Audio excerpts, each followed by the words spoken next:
वो बीजेपी जो पार्षद का चुनाव अभी हमारे यशस्वी प्रधानमंत्री नरेंद्र मोदी के नाम पर आया करती की, अब वो बीजेपी न केवल किनारा कर रही है मोदी जी से, बल्कि ये बैक कर रही है कि मोदी नहीं तो कौन। तो सो ये बात जीवन हवा हवाई या लसलाजी के में में जो खबर सामने आई है वो ना केवल बीजेपी आला कमान को परेशान कर सकती है बल्कि आईना भी खा सकती है कि वक्त जब बदलते हैं तो जज्बात बदल जाके दोस्तों तो परिवार पर के ट्रेड ऐप तो एक सतर बताने वाली हूँ, बहुत गौर से समझिएगा क्योंकि ये उस असली खेल को उजागर कर रही है जो कि बीजेपी के अंदर चल रहा है। प्लस पे एक बहुत ही हैरान करने वाली खबर कल रात 11 बजे की आग पाती है और अपना भारत टाइम पर खबर छापी है जिसने लिखा है कि महाराष्ट्र चुनाव में फडणवीस जो डिप्टी सीएम है मेरे फडणवीस वो सरदे सभा बनाए गए हैं अध्यक्ष बावनकुमार बेरोजगारों ने मतलब बीजेपी के जो अध्यक्ष है महाराष्ट्र के वो नई तरह से बेरोजगार कर दिया गया मतलब ये कि गठबंधन दलों से ही शेयरिंग का जो फॉर्मूला तय करना है उसके लिए जिम्मेदारी भी देवेंद्र फडणवीस को दी गई है। इसके अलावा चुनाव प्रचार जो करना है वो कौन कहाँ चुनाव प्रचार करेगा क्या शेड्यूल होगा वो जिम्मेदारी भी देवेंद्र फडणवीस को दी गई है। और तो और जो आज के दौर के चुनाव में सबसे एक इम्पोर्टेंट एस्पेक्ट होने लगा है मैनिफेस्टो। मतलब मैनिफेस्टो इतना इम्पोर्टेंट हो गया है कि पूरा मैनिफेस्टो चुनाव पलट सकता है। और ये 2024 के लोकसभा इलेक्शन में हमने देखा है जैसे ही कांग्रेस का मैनिफेस्टो आया पूरी की पूरी बीजेपी में खरीबानी मच गई। मोदी जी ने कहना शुरू कर दिया कि आखिर हथियार ज्यादा ले जाएंगे आप मंगलसूत्र जुदा ले जाएंगे पुराना वामटिटी पे। तो मैनिफेस्टो आज से पहले 20 साल पहले मैनिफेस्टो के बारे में बात बोल नहीं कर पाए लेकिन मैनिफेस्टो आज के वक्त में बहुत ही इम्पोर्टेंट एस्पेक्ट है हर चुनाव में और हर पर उस चुनाव में जहाँ बीजेपी की साहबा ओपन बनी है और मैनिफेस्टो भी गिवन फनामी पूरे दे रही है। तो बड़ा फरामी है दोस्तों की मैनिफेस्टो विभिन्न संदेश बनाएंगे चुनाव प्रचार की जिम्मेदारी फडणवीस को है। जो उम्मीदवारों आचर्या में ging ummiddelbaar op de jene इतलाते थे किस निदला टिकट बिया जाएना कि फिर लाके न किस उम्मीदवार अपना बाहरी या किस बाहरी का है बहुत दिन अंदाजे भी देने फडणवीस को दी जाएगी। तो फिर मोदी जी क्या करेंगे अमित शाह ने क्या करेंगे अब तक तो यही कहा बहुत बस बीजेपी क्या दिया बीजेपी गद्दा तो मंत्री बन चुके हैं लेकिन तभी भी वो इस तरह से पार्ट टाइम राष्ट्रीय अध्यक्ष की भूमिका में है। लेकिन सब जानते हैं कि बीजेपी के अंदर की हाथ पास जो मैनिफेस्टो को लेकर या उम्मीदवारों को लेकर जो फैसले हैं या फिर कौन कहाँ प्रचार करेगा या पाई तो नंदलों को लेकर जो फैसले अमित शाह ही करते हैं और बिना मोदी जी को बताए में ही करते हैं। इसलिए बीजेपी में जो नया लकबान है वो अमित शाह और मोदी को कहा जाता है। बड़ा सवाल ये है दोस्तों कि सारे इंपॉर्टेंट काम अगर फडणवीस करेंगे तो मोदी जी क्या करेंगे। अब इसके पीछे की रणनीति मैं आपको बताती हूँ। दोस्तों देवेंद्र फडणवीस वो शख्स है जिन्होंने महाराष्ट्र चुनाव में जो लोकसभा चुनाव महाराष्ट्र में बीजेपी की दुर्हवी हुई दोस्तों बीजेपी महाराष्ट्र में सिंगर जिस पर आकर रुक गई बहुत खराब परफॉर्म किया बीजेपी ने महाराष्ट्र में। तो बिरेन परमवीर में टीफे की पेशकश कर भी बारे ये हुए उस वक्त अमित शाह ने उन फिदा की अपनी कमर भी किया उनका फिर सब वापस स्वीकार नहीं किया और बिरेन फडणवीस का व्यापार काम करते रहे। लेकिन ये बात बीजेपी के समझ में आ गई थी कि महाराष्ट्र में जितना मोदी जी प्रचार ले जाएंगे उतना नुकसान बीजेपी को होगा। और ये बात दोस्तों विरोधी भी समझ रहे हैं क्योंकि देखिए ना उद्धव ठाकरे महाराष्ट्र में प्रधानमंत्री मोदी को नजदार है।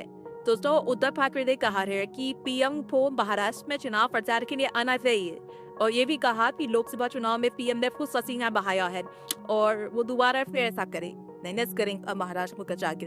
और उद्धव ठाकरे जो मांग कर रहे हैं मोदी जी से सुनकर आपको हंसी आएगी लेकिन कोई नई बात नहीं है। हिमाचल के चुनाव में तो मोदी जी ने ये कह दिया था कि आप विधायक को वोट मत डालिए समझ लीजिए कि आप मेरे हाथ को मजबूत कर रहे हैं। प्रधानमंत्री ने चाहे कर्नाटक का चुनाव हो अपने चेहरे पर लड़ा हार गई बीजेपी। हिमाचल का चुनाव अपने चेहरे पर लड़ा हार गई बीजेपी। हालांकि कई राज्यों के चुनाव लड़े मोदी जी ने जहां बीजेपी को जीत भी मिली। लेकिन अगर आप पिछले 3-4 साल को देखें तो मोदी जी ने विधानसभा चुनाव में जहां अपना चेहरा एक तरह से दाव पर लगाया बीजेपी को कई तरह शर्मिंदगी का सामना करना पड़ा। लेकिन यहाँ तो हद ही हो गई। उद्धव ठाकरे पीएम मोदी को चैलेंज कर रहे हैं उनसे गुजारिश कर रहे प्रार्थना कर रहे कि आइए ना महाराष्ट्र प्रचार करने के लिए। यही नहीं दोस्तों शरद पवार ने भी कुछ दिन पहले कहा था कि मोदी जी जितना प्रचार करेंगे उनको उतना फायदा होगा। ये वही महाराष्ट्र है और ये बात सच्चाई है दोस्तों। महाराष्ट्र में मोदी जी ने बहुत प्रचार किया था मुंबई में रोड शो तक कर दिया था और प्रचार करते हुए उद्धव ठाकरे को नकली शिवसेना कहा था और शरद पवार को भटकती आत्मा कहा था। उसके बाद वहां किसकी आत्मा भटकी है तब जानते हैं। तो बड़ा सवाल ये है दोस्तों कि महाराष्ट्र में बीजेपी अगर ये तय कर रही है कि देवेंद्र फडणवीस को आगे करके चुनाव लड़ा जाएगा। पार्टी के टिकट भी आप ही तय कीजिए, प्रचार भी आप ही कीजिए, गठबंधन के दलों से भी आप ही बात कीजिए, यहाँ तक कि प्रदेश के अध्यक्ष जो बीजेपी के प्रदेश अध्यक्ष हैं वो भी बेचारे, उनके हाथ में भी कोई जिम्मेदारी नहीं है। तो फिर मोदी और अमित शाह की रणनीति है या फिर मजबूरी है? सच्चाई है दोस्तों कि महाराष्ट्र एक ऐसा राज्य है जहां पर बीजेपी ने सब कुछ किया सत्ता में बने रहने के लिए, लेकिन उसका सब कुछ करना उसको सबसे ज्यादा महंगा पड़ा।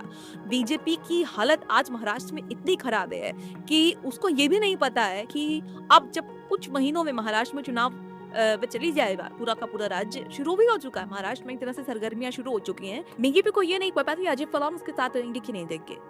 संघ का दबाव पड़ रहा है कि अजित पवार को आप साइड कीजिए, और अजित पवार को लेकर भी चर्चाएं खाद्य निवेदनों में शुरू हुई है कि अजित पवार खुद भी चाहते हैं कि वो चाचा शरद पवार के बाद लाओ इस पे।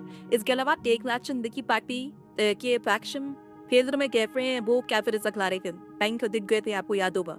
उन्होंने कहा था कि हमें कम कैबिनेट मिले, हम एक और डेवलपमेंट पे हैं। एकनाथ शिंदे मिले इस समय सरकार के मुखिया वो महाराष्ट्र में, लेकिन क्या वो आने वाली सरकार की मुखिया के तौर पर एस्टैब्लिश की जाएंगे, पीएम कैंडिडेट के तौर पर एस्टैब्लिश की जाएंगे? इसको लेकर भी कब बीजेपी फिर ये कह रहे कि एनडीए पशु पेश लें। हरटी तबामी की महावारी ने भी क्या सब कंफ्यूजन है, खास सरार पूछेंगे वाजिब सवाल है कि क्या वेरवन इस तरह तो कंफ्यूजन है। तो दोस्तों महाराष्ट्र में मुझे ऐसा नहीं लगता कि इंडिया गठबंधन उद्धव ठाकरे कांग्रेस और शरद पवार सीएम कैंडिडेट के तौर पर चुनाव लड़ेंगे।